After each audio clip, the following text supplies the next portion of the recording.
বাংলাদেশ এবং ভিয়েতনাম পৃথিবীর একই অঞ্চলে অবস্থিত হওয়া সত্ত্বেও বাংলাদেশ ভিয়েতনামের তুলনায় অর্থনৈতিক অগ্রগতিতে অনেক পিছিয়ে রয়েছে। কিন্তু বাস্তবিকভাবে দেখা যায় যে ভিয়েতনাম এবং বাংলাদেশ প্রায় সমসাময়িক সময়ে তাদের স্বাধীনতা অর্জন করেছে।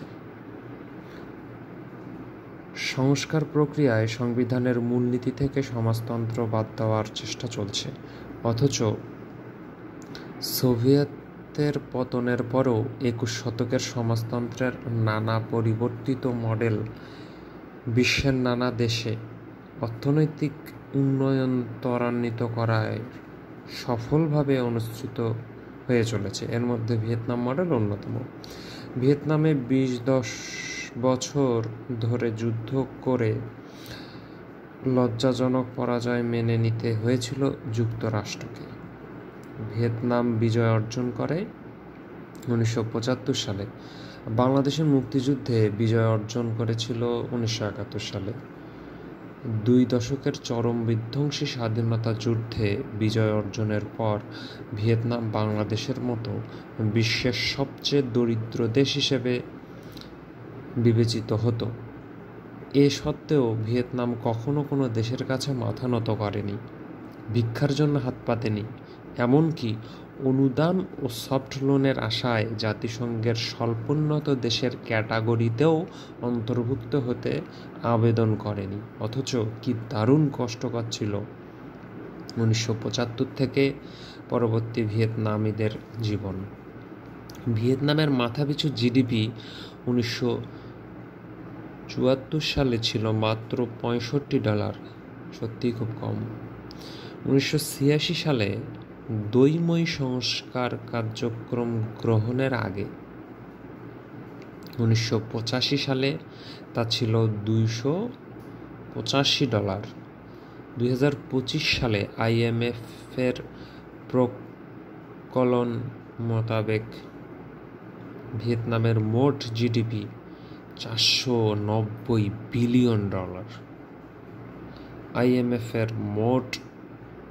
IMF-এর হিসাব মোতাবেক 2025 সালে ভিয়েতনামের মাথাপিছু জিডিপি $4,806 হয়ে পৌঁছে গেছে, যেটা মিরাকল বলা হয়েছে যেটাকে। 2024 সালে ভিয়েতনামের মাত্র 2% জনগণ দরিদ্র সীমার নিচে অবস্থান করেছে।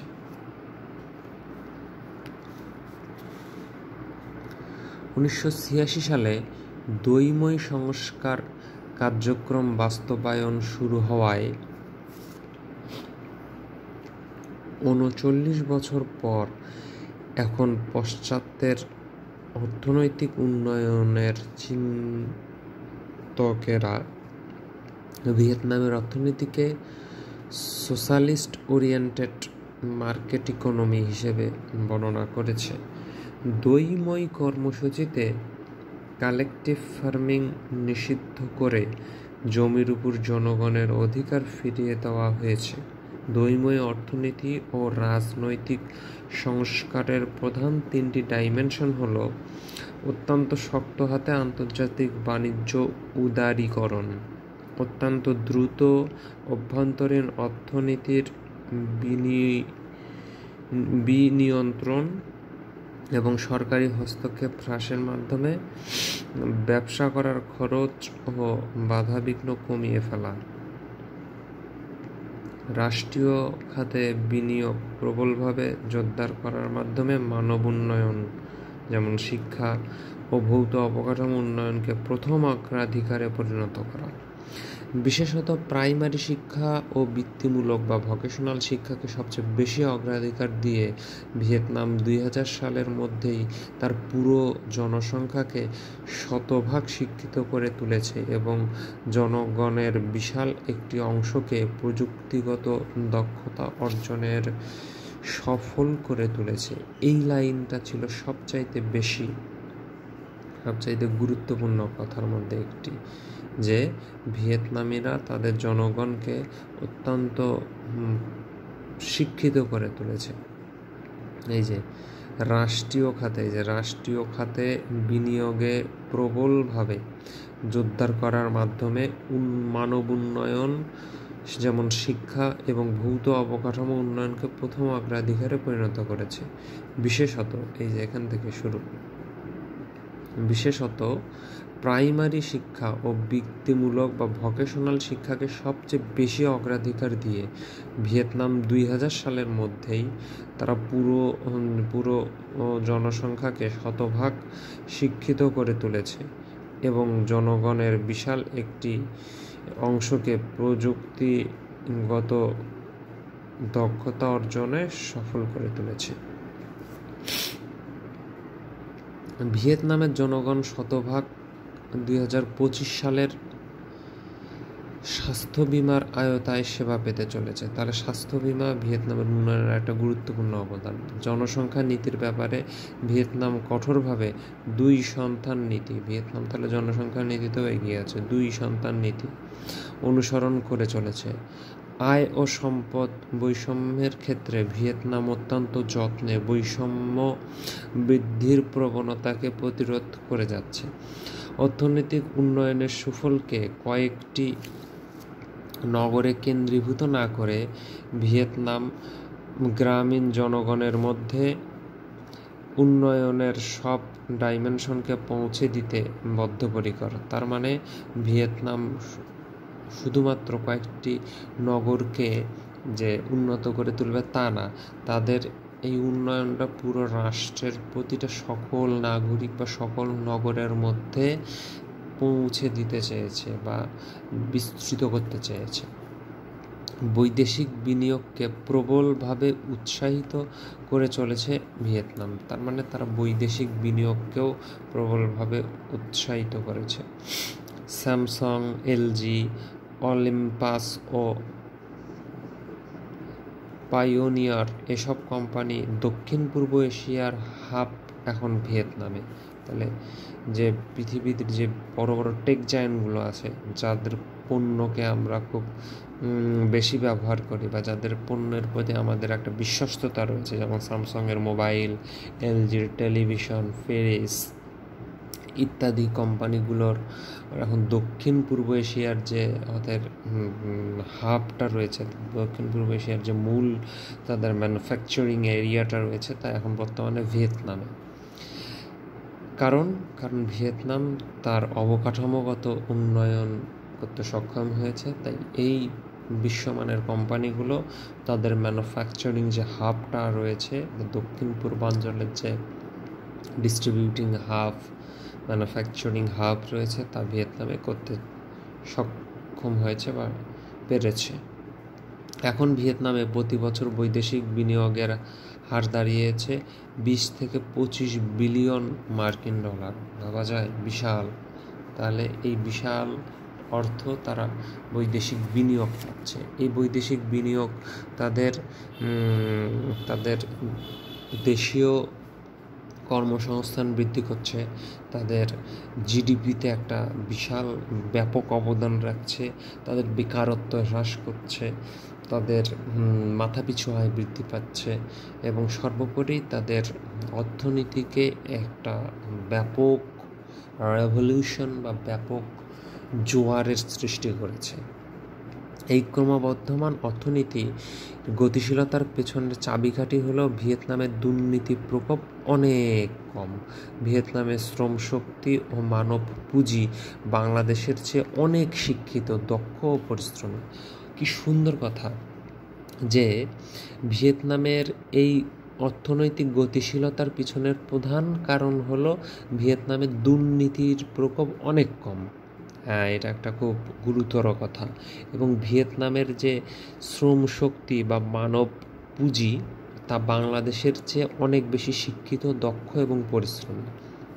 কারণ একটা বাইরের টেক কোম্পানি তখনই আপনার দেশে এসে তাদের ম্যানুফ্যাকচারিং হাব বা তাদের কলকারখানা স্থাপন করবে যখন আপনার মধ্যে দুর্নীতি প্রবণতা কম থাকবে, আপনার কথা ও কাজে মিল থাকবে।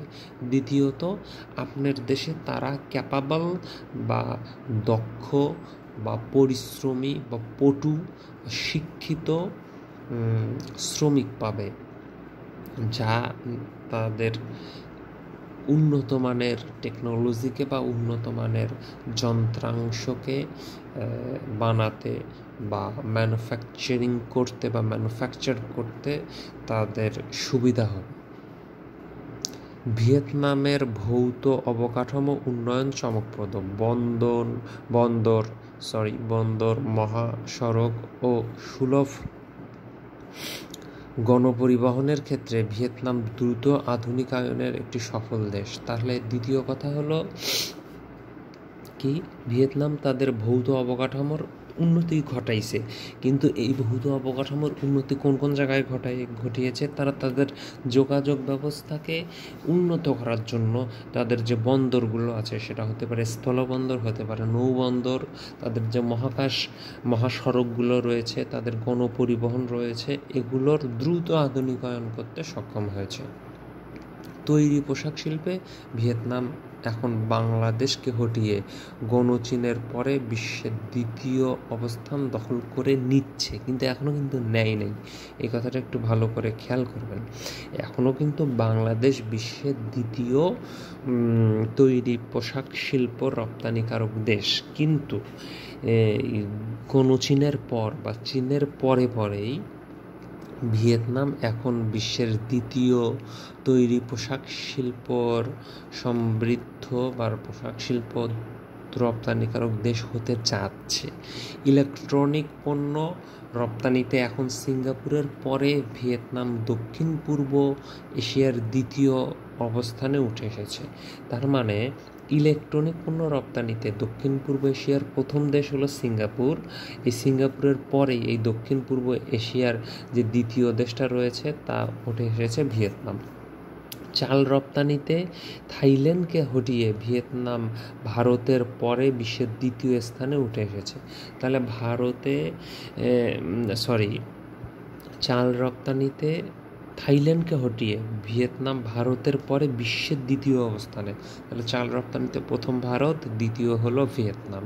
তাহলে চিন্তা করেন কোন পাশে তারা উন্নতি করছে। তারা কৃষিক্ষেত্রে উন্নতি করছে, তারা ইলেকট্রনিক্স ক্ষেত্রে, তৈরি পোশাক শিল্পে, গার্মেন্টস কলকারখানায় তারা বৈদেশিক বাণিজ্য বা বৈদেশিক বিনিয়োগকে আকৃষ্ট করছে।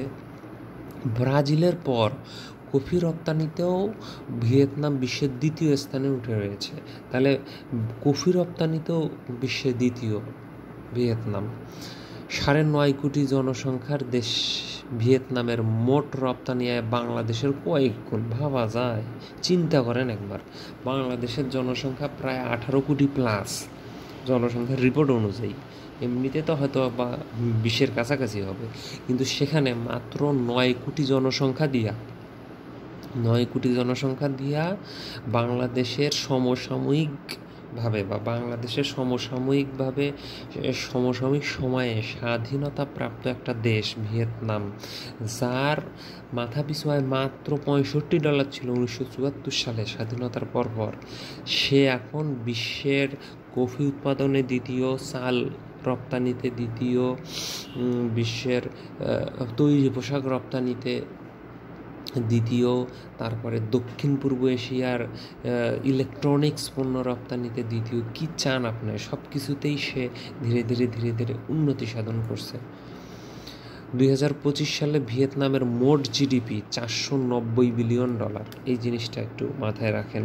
2025 সালে ভিয়েতনামের মোট জিডিপি মানে হলো গ্রস ডেমোক্রেটিক প্রোডাক্ট, মানে আপনার ভিয়েতনামের যে সীমানা রয়েছে, এই সীমানার মধ্যে ভিয়েতনামের জনগণ অথবা বাহিরের দেশ থেকে প্রবেশকৃত জনগণ ভিয়েতনামের ওই নির্দিষ্ট সীমানার মধ্যে এক বছরে যে পরিমাণ পণ্য উৎপন্ন করে, সেটাই হলো গ্রস ডেমোক্রেটিক প্রোডাক্ট।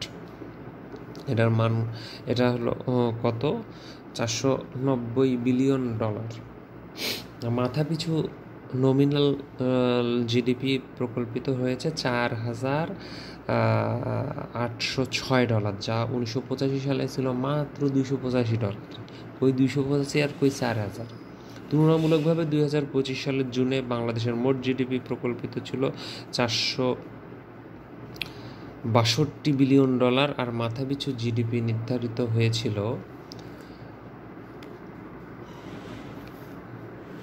$2,820।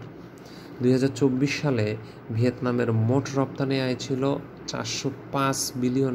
তাহলে 2024 সালে ভিয়েতনামের মোট রপ্তানি আয় ছিল কত? $405 বিলিয়ন। আর বাংলাদেশের পণ্য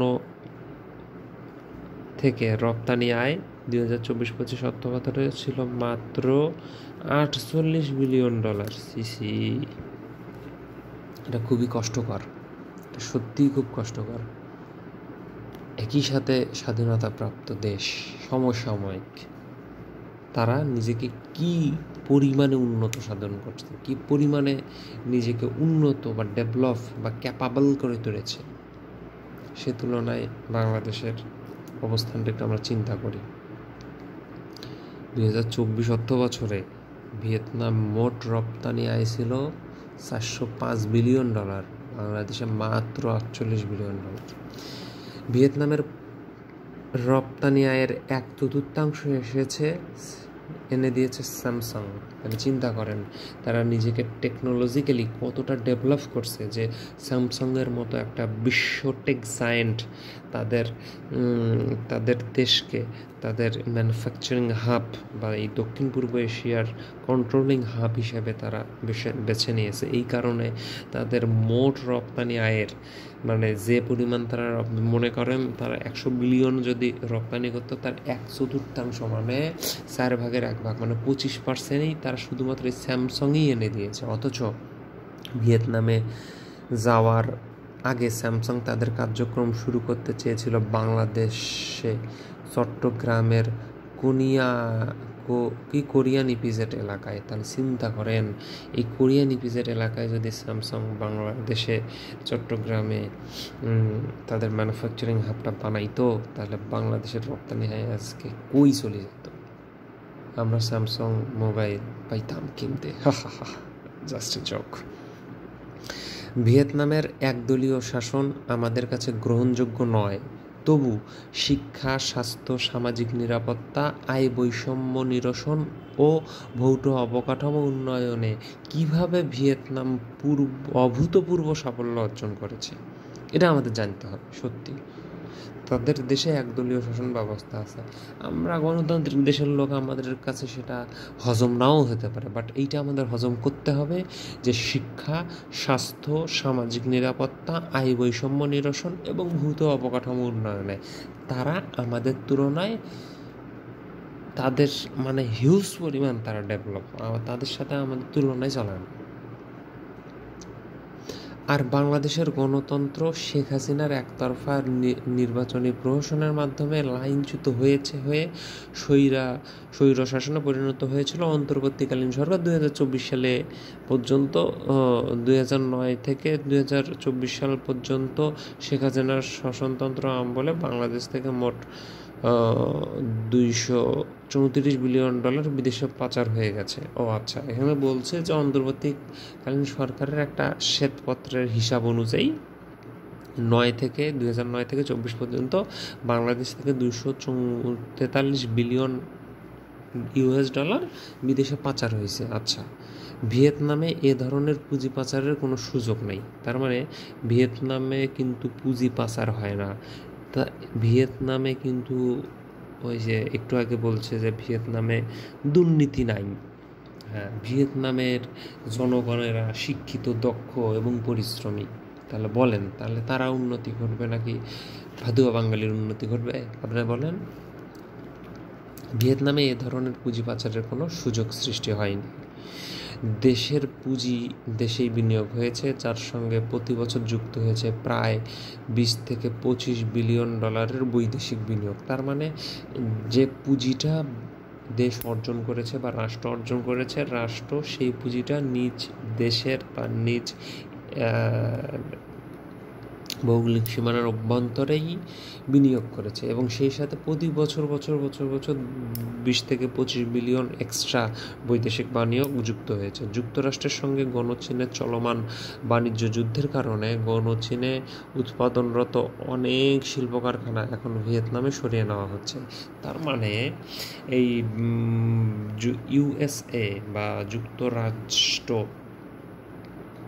যে নতুন ট্যারিফ বা শিল্প কর বা নতুন যে শিল্পনীতি বা বিনিয়োগ করেছে বা চায়নার সাথে যে তার বাণিজ্য যুদ্ধ চলছে, এটা ভিয়েতনামের জন্য একটা শাপে বার হয়েছে। কীভাবে শাপে বার হয়েছে? কারণ যে টেক জায়ান্টরা বা যে কোম্পানিরা আগে চীনে তাদের ম্যানুফ্যাকচারিং হাব ছিল, এবং এই কোম্পানিগুলো তাদের ওই ম্যানুফ্যাকচারিং হাব থেকে উৎপন্ন প্রোডাক্টগুলোকে তারা ইউএসএতে সেল করত, কিন্তু এখন বর্তমান প্রেক্ষাপট অনুযায়ী তাদেরকে ওই চীনে উৎপাদিত পণ্য যুক্তরাষ্ট্রে নিয়ে যে বিক্রি করতে হিউজ পরিমাণ একটা এক্সট্রা কর বা ট্যাক্স না, কর বা ট্যারিফ দিতে হচ্ছে। কিন্তু এই পণ্যটাই যদি তারা তাদের পাশের দেশ, চীনের পাশের দেশ, চীনের মতোই মোটামুটি দক্ষ জনগণ বা শিক্ষিত জনগণ বা পরিশ্রমী জনগণ, কম দুর্নীতিগ্রস্ত একটা দেশ, এই দেশে যদি তারা উৎপন্ন করতে পারে এবং সেই পণ্য যদি এখন তারা ইউএসএ পাঠাতে পারে, তাহলে তাদের রপ্তানি ব্যয়, ট্যারিফ বলেন বা শুল্কটা বলেন, এটা অনেকটা কম লাগতেছে, অনেক কম লাগতেছে। তাই এই টেক জায়ান্টরা বলেন বা অন্যান্য কোম্পানিরা বলেন, এরা এদের ম্যানুফ্যাকচারিং হাবগুলোকে চীন থেকে ধীরে ধীরে সরিয়ে চীনের কাছাকাছি একটা দেশ ভিয়েতনামে স্থানান্তরিত হচ্ছে।